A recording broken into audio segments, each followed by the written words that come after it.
She handed me a brochure titled Understanding Your Career Path, right after denying my raise, belittling my contributions, and referring to me as junior staff like it was a label carved into granite. I didn't argue.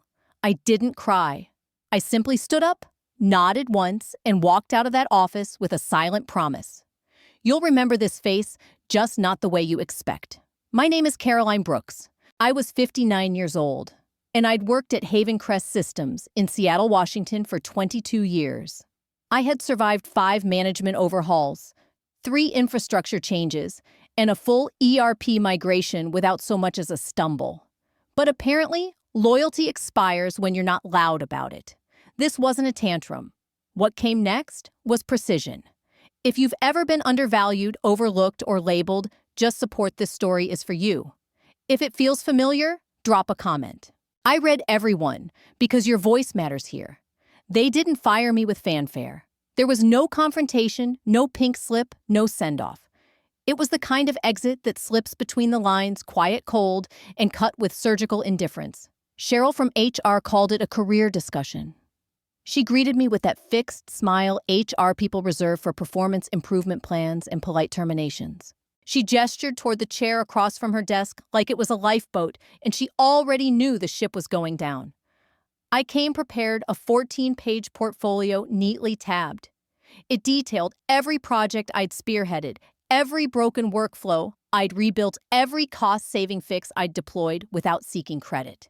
I didn't ask for a promotion. I asked for a fair adjustment to my salary, not because I was entitled, but because the numbers backed me up. But none of that mattered.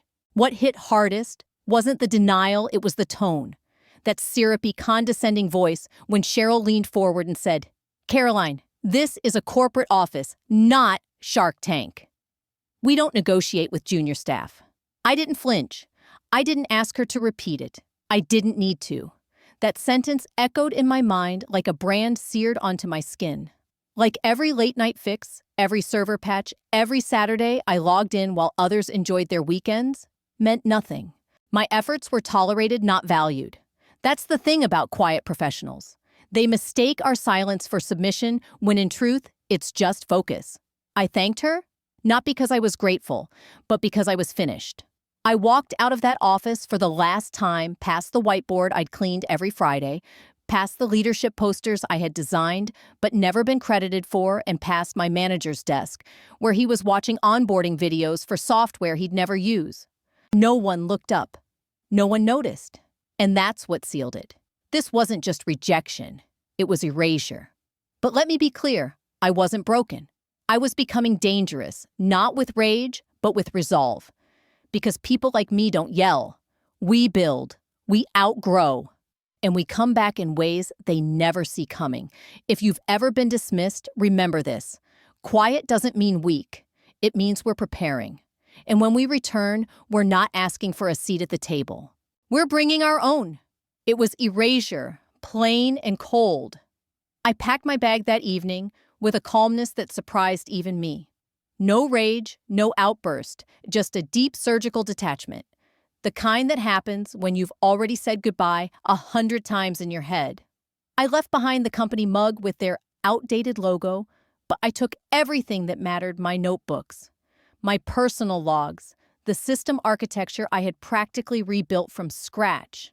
Not the hardware, not the office keys, just the intellectual blueprint of everything they broke. And I fixed. No slam doors, no dramatic farewell email. I left the same way they treated me, like I didn't matter. But I did, and I knew it. Because people like me don't make noise. We make moves, and I didn't go back.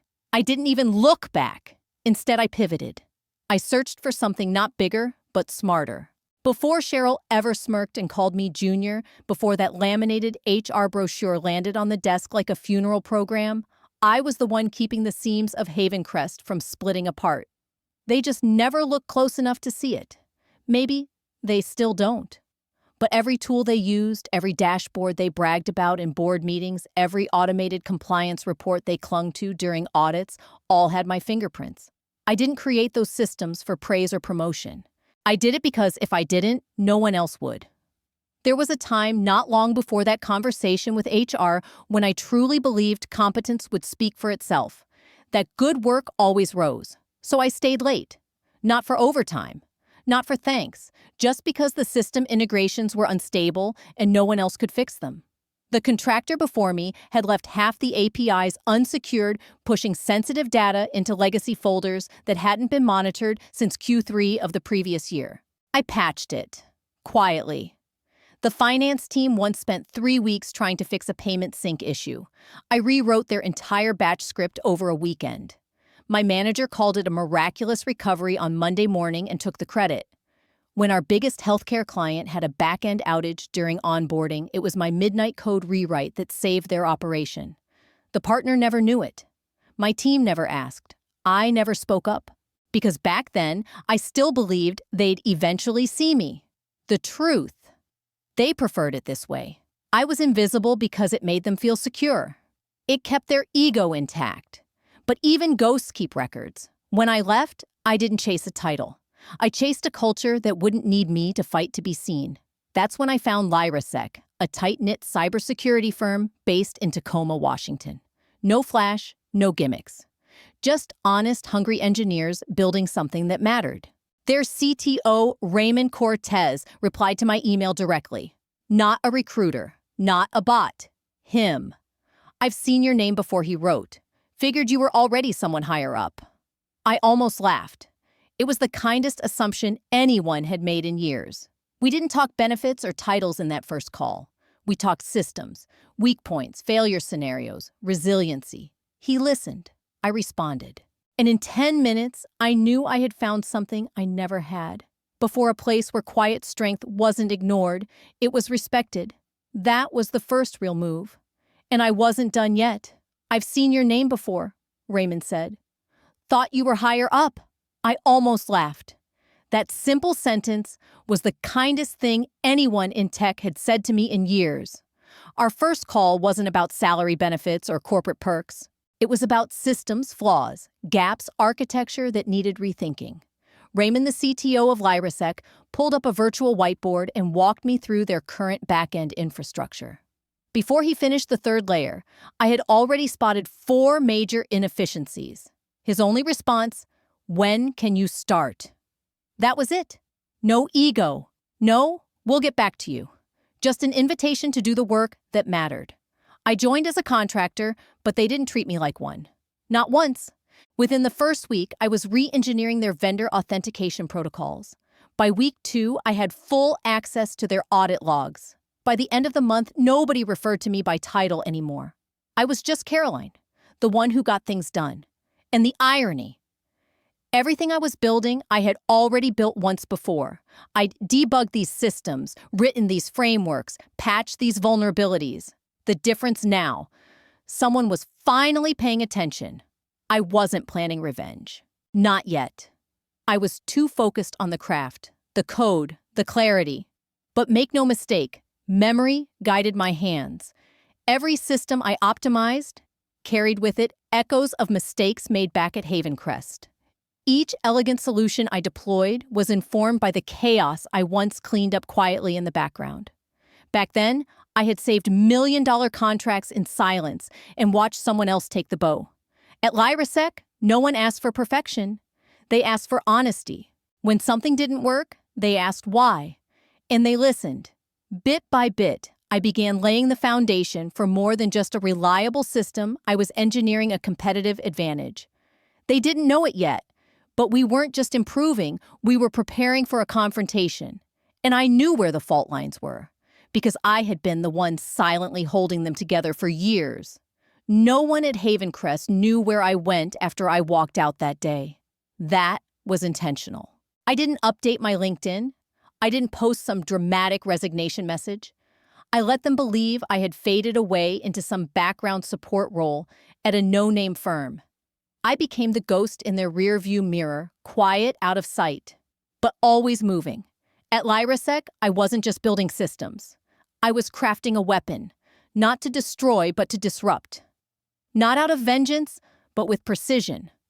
Raymond and the leadership team gave me space, resources, trust, And in return, I gave them an infrastructure that wasn't just stable, it was smarter. Every data pipeline I designed had intention. Every credential vault followed logic. Where Havencrest used shortcuts and cover-ups, we built redundancies, validations, and security by design. I never spoke their name in meetings. I didn't have to. But Raymond noticed anyway.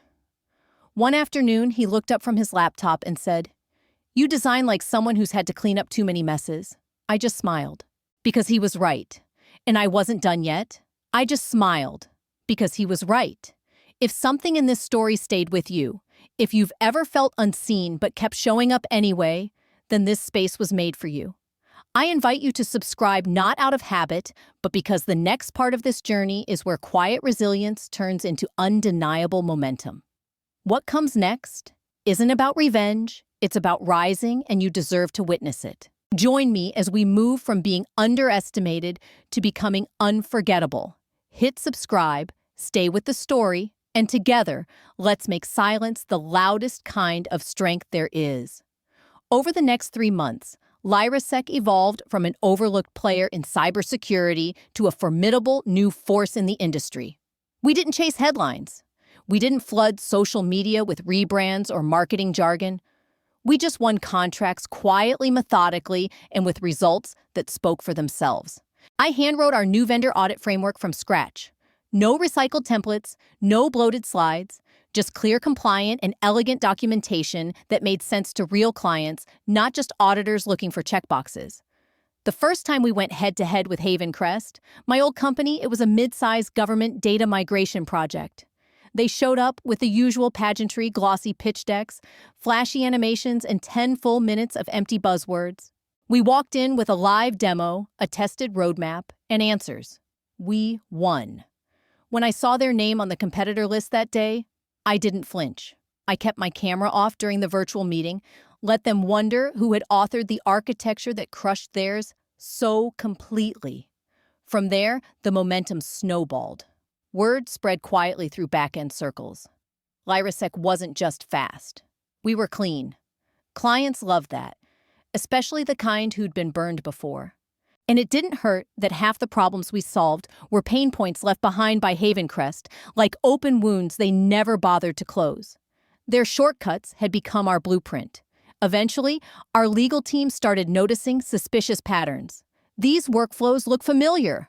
One compliance analyst remarked, pointing at a competitor's proposal. I kept my mouth shut, because of course they looked familiar. I'd written both versions. One while invisible, one while in the light. By the end of Q2, we were shortlisted for a massive federal systems integration deal. 7 figures. 3 years of recurring support. The kind of contract that not only shifted revenue, but reshaped reputation. And guess who else made the final cut? Havencrest. I laughed when I saw the briefing packet. Same buzzwords, same innovative framework promises, even the same graphics I had once designed, stripped of credit and context. But this time, I wasn't a ghost in the system. I was sitting in the war room pointing at their recycled slide deck with a red pen and saying, "This will break here. That fails under pressure. And this part? It's all fluff." Because I knew every duct tape shortcut, every insecure protocol they'd never patched. And I had proof not to weaponize, but to strategize. Screenshots, logs, documentation, receipts. Our CTO Raymond didn't want revenge. He wanted precision.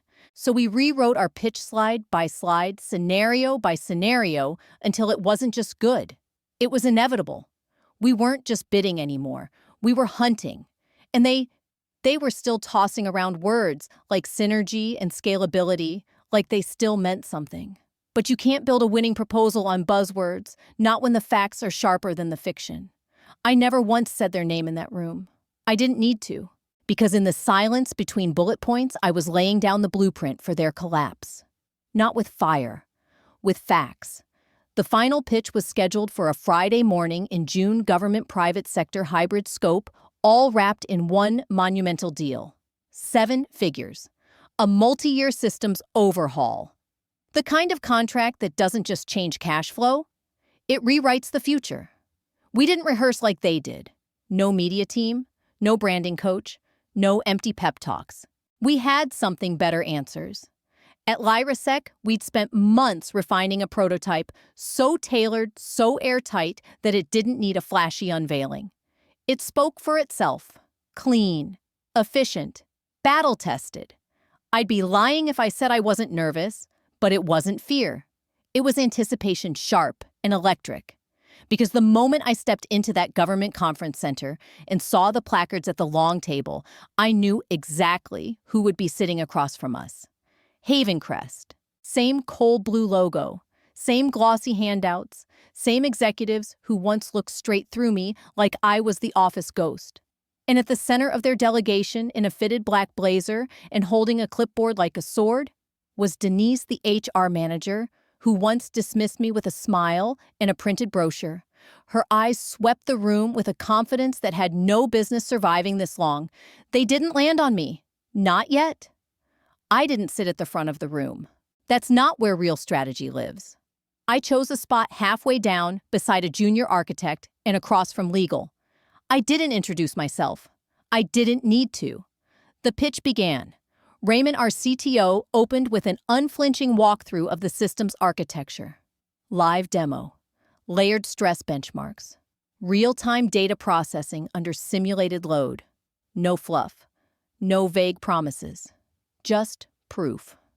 The selection committee leaned forward. Their legal counsel started jotting notes. And that's when I saw it. The first flicker of unease from the other side of the table. As the technical questions started rolling in, the panel looked to Denise's team for confidence. But they weren't ready. Not like we were. I handled 3 compliance questions, back-to-back, each one tied to situations I'd lived through before, quietly, thanklessly back at Havencrest. I didn't mention that, of course. I let the facts speak. One committee member leaned in and asked, "How did you anticipate this failure mode?" I met his gaze and said, calm and steady, "Because I've seen it before. And I fixed it." That's when Denise's eyes finally found me. Her expression didn't change, but her posture did. Her shoulders stiffened. Her hands stilled, like a statue trying not to crack. Then came Havencrest's turn, and the shift was brutal. Their slides? Familiar. Too familiar. Stock photos, recycled mission statements, and a case study that detailed a system I had literally written, tested, and patched without credit. They threw around words like scalability, integration first, and enterprise ready, but none of it landed. One selection committee member asked a straightforward question about credential delegation under audit pressure.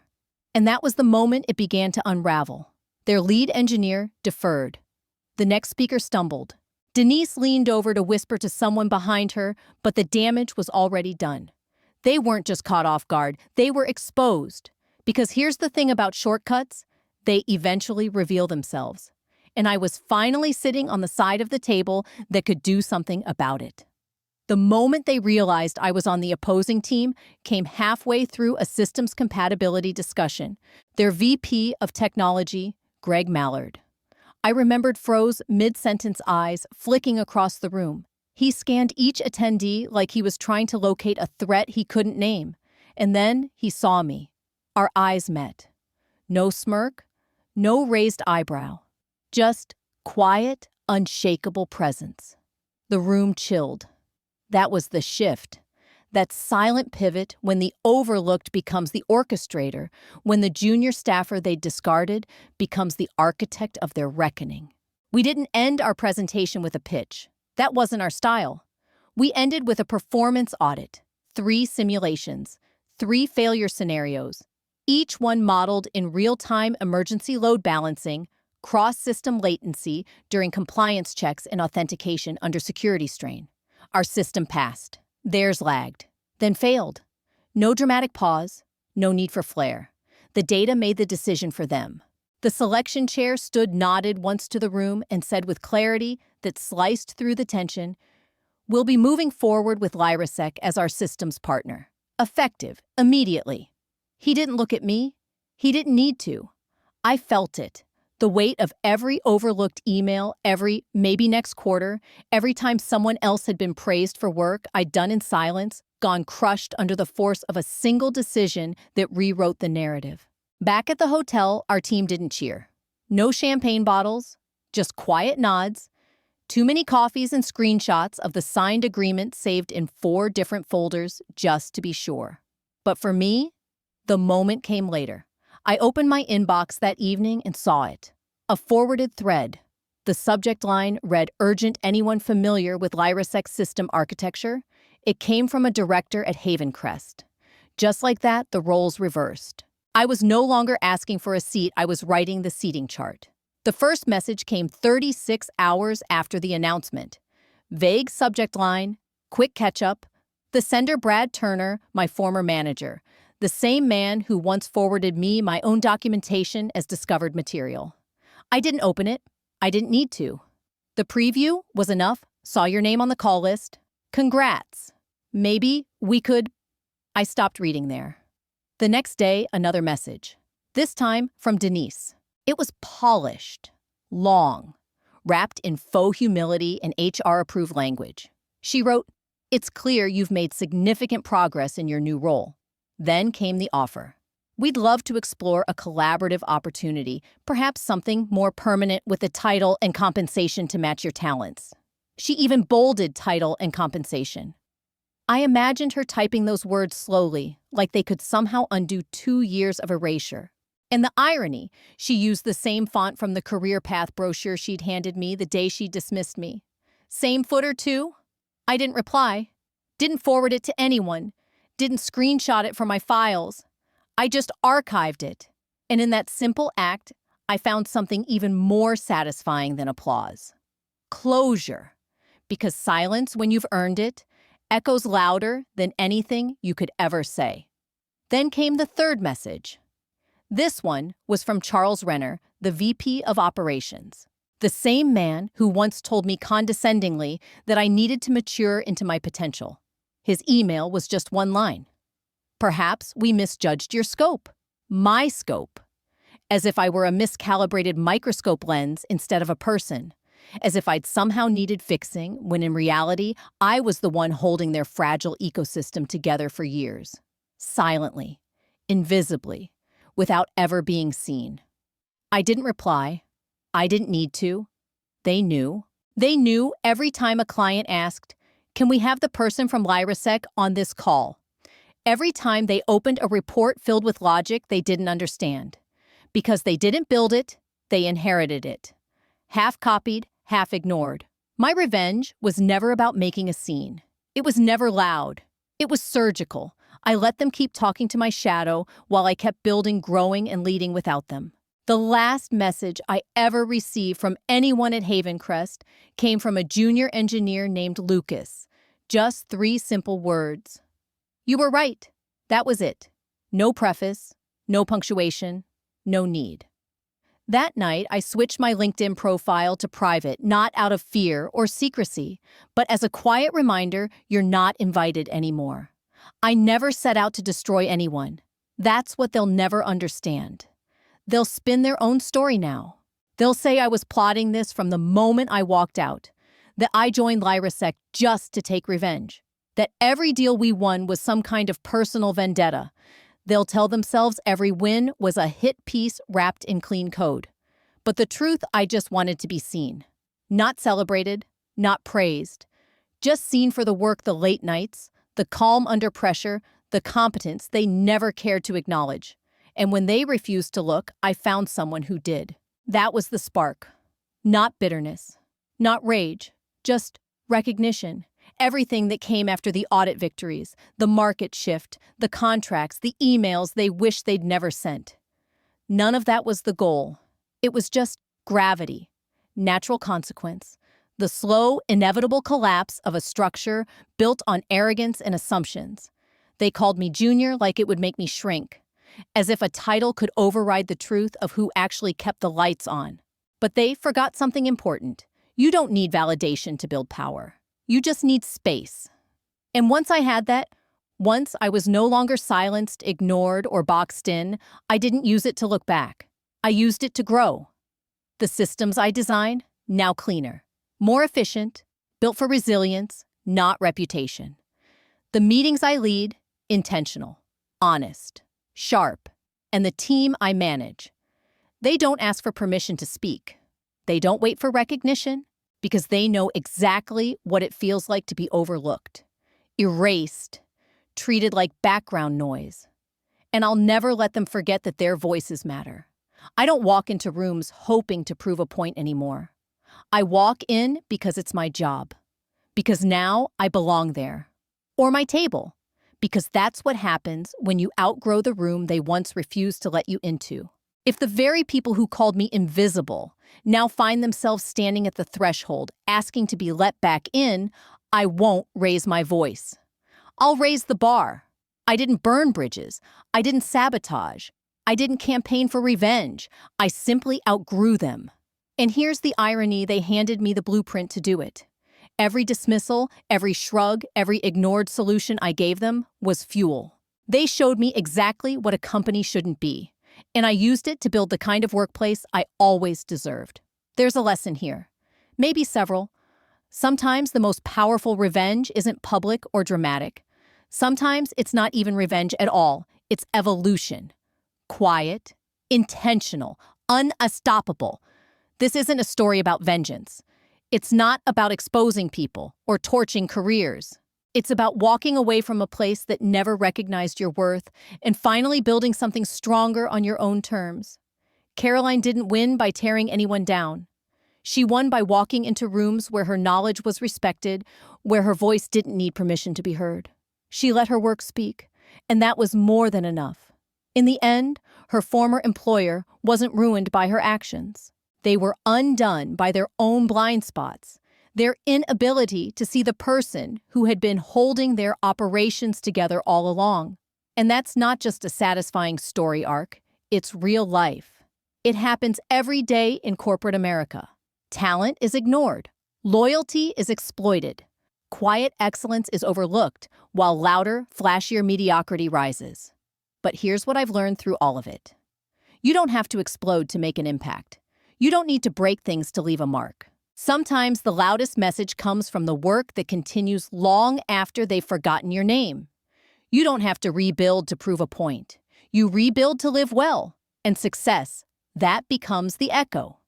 In today's workplace, especially in American corporate culture, there's so much pressure to self-promote, to constantly be visible, to talk louder, just to stay relevant. But stories like mine remind us that power also lives in stillness, in patience, in observing, carefully preparing quietly, in executing precisely until it's too late for them to catch up. Want to start today? Here's how. 1. Document your contributions. Every system you've fixed, every process you've improved, write it down. 2. Reconnect with people who saw your value. Even the smallest moments of acknowledgement matter.